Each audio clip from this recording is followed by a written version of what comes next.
Thank you very much, Bill. Please sit down. Thank you.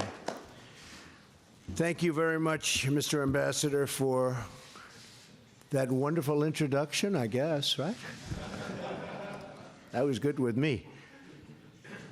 And thank you for representing, Bill, so well the interests of the American people in Japan and the incredible relationship that you have with Japan.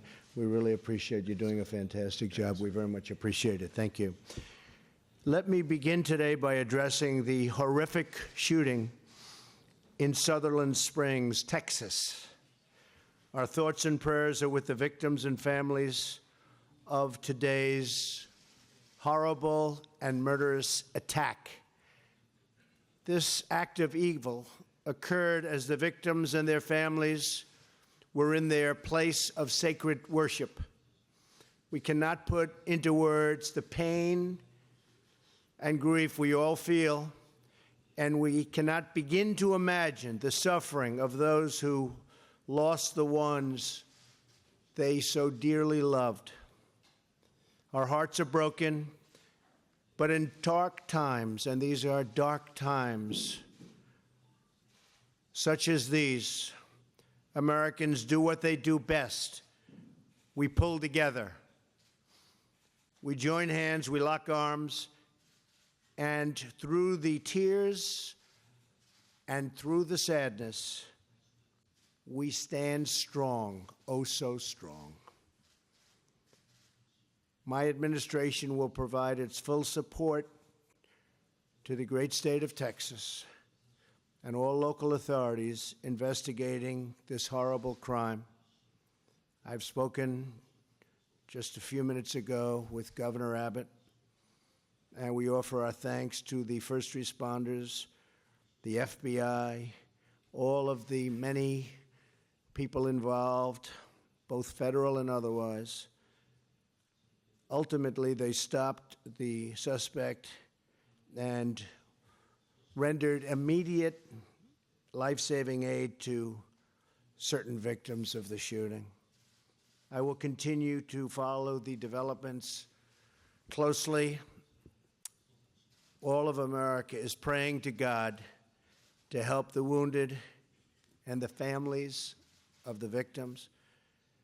We will never, ever leave their side, ever. With that being said, we are here today in Japan with one of our closest and most cherished allies.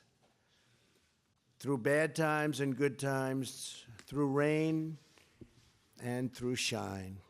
I want to thank Secretary Tillerson, Rex, who's done a tremendous job of leading the dedicated men and women of the Department of State here in Japan and around the world. The splendor and beauty of Japan has left a lasting impression on me and my family. And I want to thank the First Lady for being with us. Melania, please stand.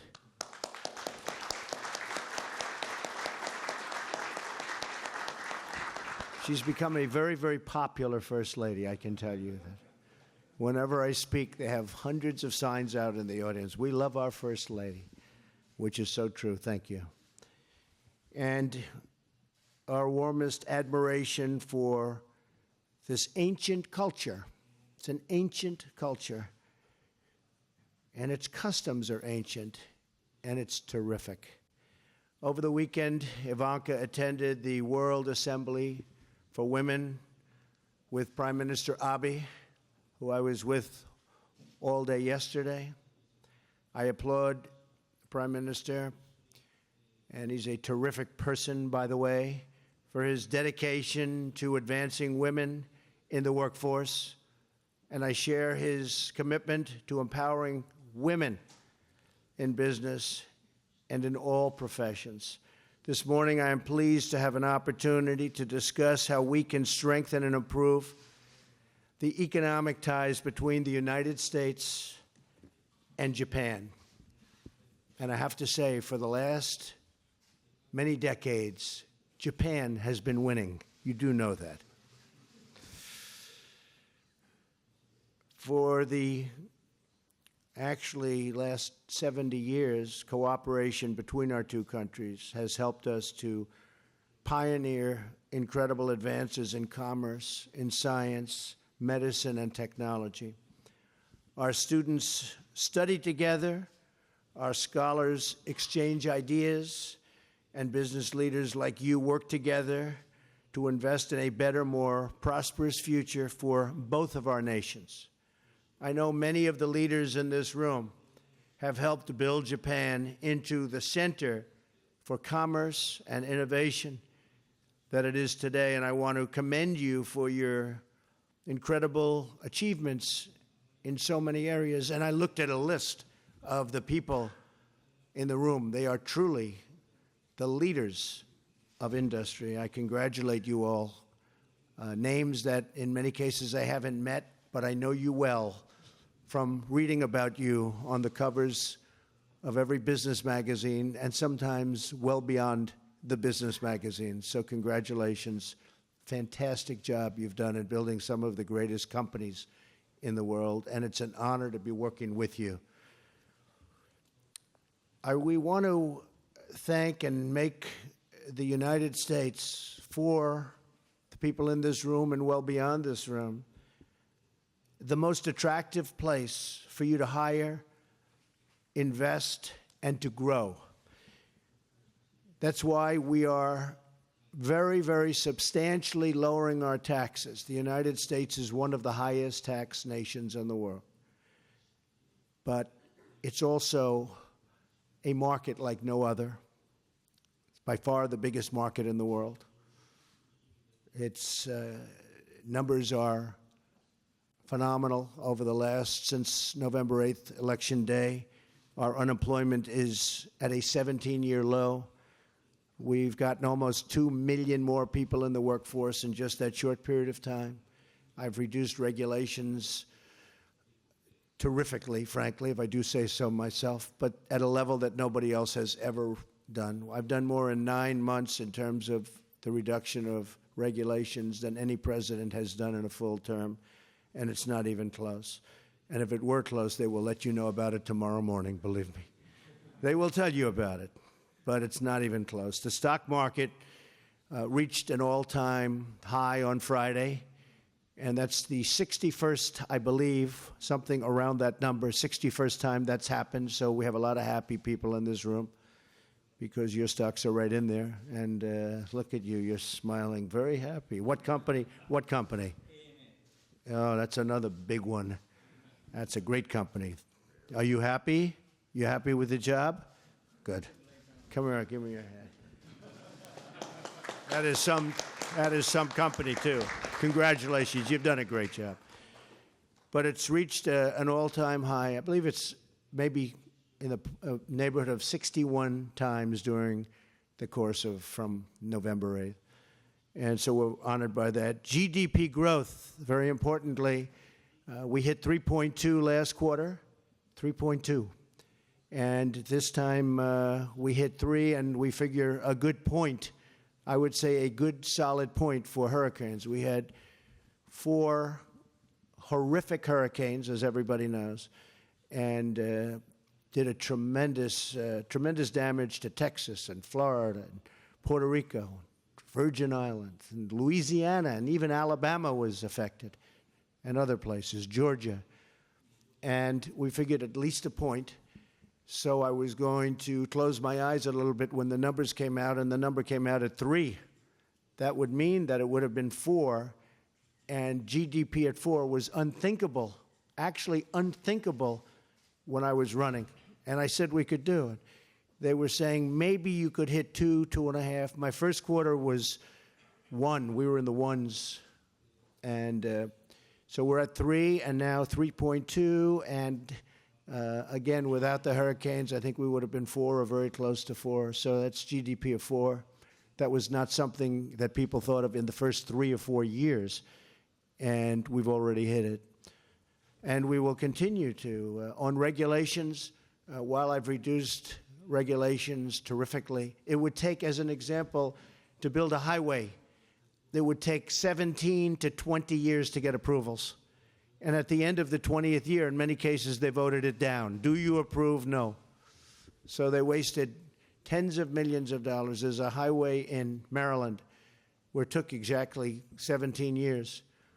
And the original numbers were very little, and it ended up costing hundreds of millions of dollars for a very small, short highway. And we can't have that. So we're trying to bring that number down from anywhere from 13 to 20 years. We're trying to bring it down to 1 year. You want to build a road? You want to build a highway?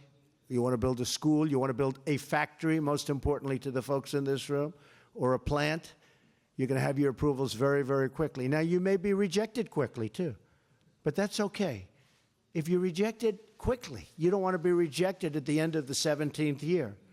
I approved a power plant which has been under consideration for 11 years, and they gave up, and I approved it. And it's a $7 billion plant. And the state wanted it, and the local community wanted it, but they had environmental restrictions, and now it's being built. The Dakota Access Pipeline, and as you know, the Keystone Pipeline, that was rejected by the previous administration. The Keystone Pipeline was dead, and the Dakota Access Pipeline was even worse shape because they built it, but they weren't allowed to hook it up. So I consider not starting even better than that. And in my first week, I approved both. It's 42,000 jobs. The Dakota is already open, and Keystone is starting. It's actually already started. And that was done in the first week, got it approved. And we have many other things like that. I could stand here all day and tell you additional events that we've done that create jobs and are good for our country, not bad for our country. When you want to build your auto plants, you will have your approvals almost immediately. When you want to expand your plants, you will have your approvals almost immediately. And in the room, we have a couple of the great folks from two of the biggest auto companies in the world that are building new plants and doing expansions of other plants. And you know who you are, and I want to just thank you very much. I want to thank you.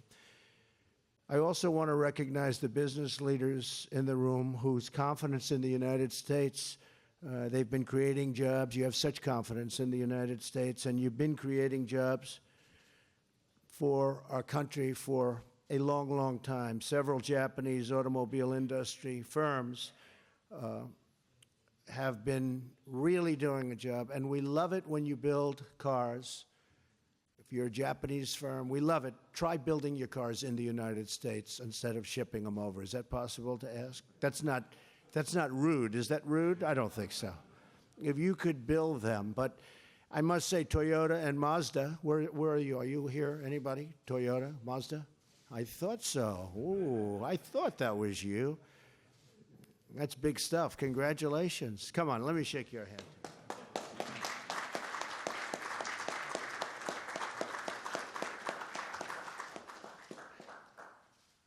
They're going to invest $1.6 billion in building a new manufacturing plant, which will create as many as 4,000 new jobs in the United States. Thank you very much. Appreciate it. And we're very pleased that just last month, Denso announced that it will invest $1 billion to expand its activities in Tennessee, a great state. Great state. Right here, Mr. President. I know, I'm going to introduce them now. And create over 1,000 new jobs. And I do believe that's you, another famous man. Come here.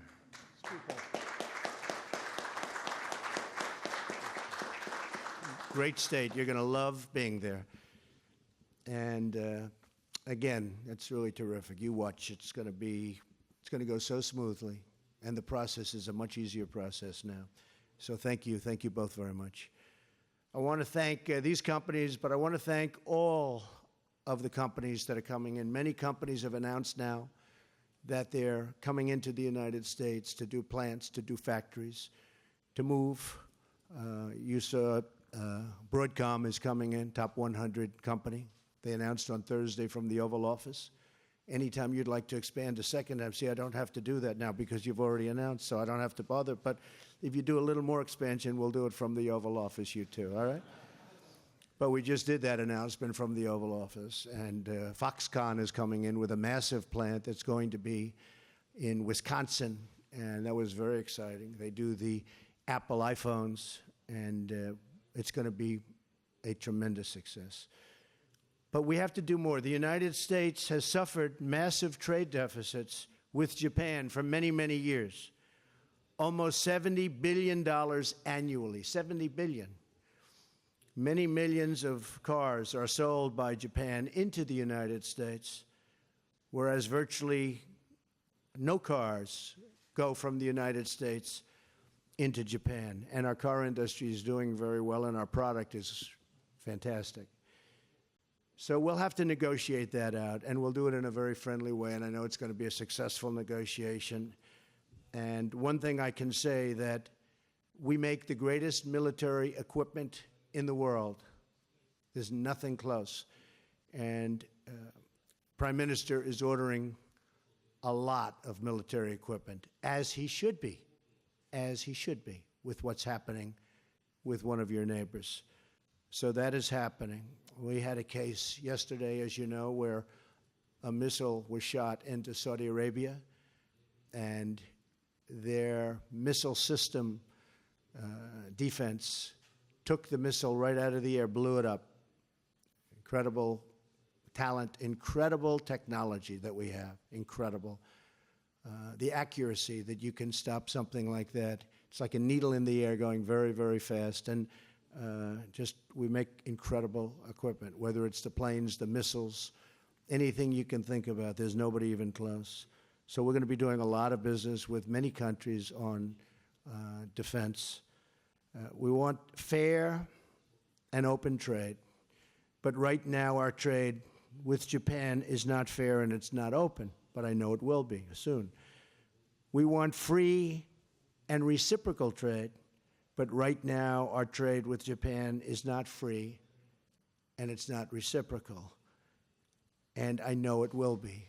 And we've started the process, and it's gone on for a long time, but I know that we will be able to come up with trade deals and trade concepts that are going to be fair to both countries, and actually, I think will actually be better for both countries.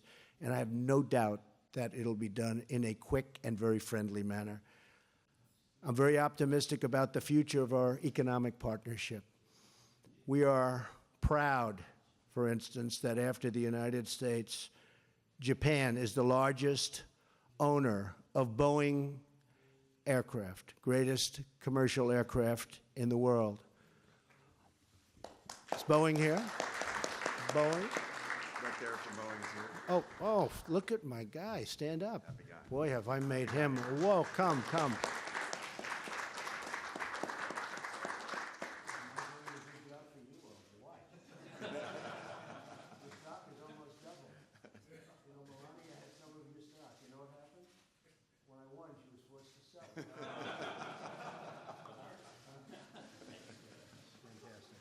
Great job you're doing. And I do love the F-18 also. I love the F-18. So we're joined this morning also by Ray Washburn. Where's Ray? Ray. Stand up. What are you doing in the back of the room like that, Ray? Since when have you become shy? Ray was with us from the beginning. Right from the day I announced, Ray felt very strongly about it. And Ray's now the CEO of the Overseas Private Investment Corporation, or OPIC. And Ray's working with the Japan Bank for International Cooperation to invest in bold new infrastructure projects. This is a major development that will advance our shared interests in the region. Ray, I want to thank you for doing such a great job. From day one, the day I met you, perfect job. Thank you very much. And in partnership with the United States, the sovereign nations of the Indo-Pacific will work together to achieve a future of security, prosperity, and peace. We will have more trade than anybody ever thought of under TPP, that I can tell you. TPP was not the right idea. Probably some of you in this room disagree, but ultimately I'll be proven to be right. we will have much bigger trade with the way we're doing it right now. And it'll be a much less complex situation.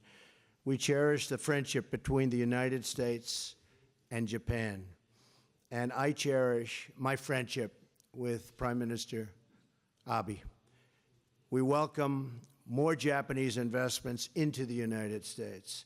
We believe that a balanced economic partnership will unlock new frontiers for discovery, unleash new prosperity for our citizens, and improve the lives of millions and millions of people all around the world.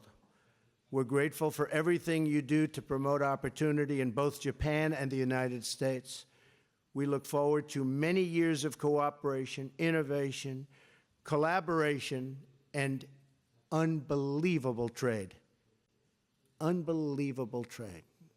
It's happening and it's going to happen. So I want to thank everybody for being here today. Again, you are the rock stars of business.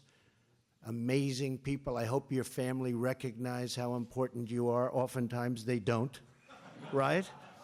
But you really are. You're the rock stars of business, and it's an honor to be with you. And I think as soon as the media leaves, we'll do some question and answers. Okay? Thank you very much. Thank you. Thank you very much, everybody.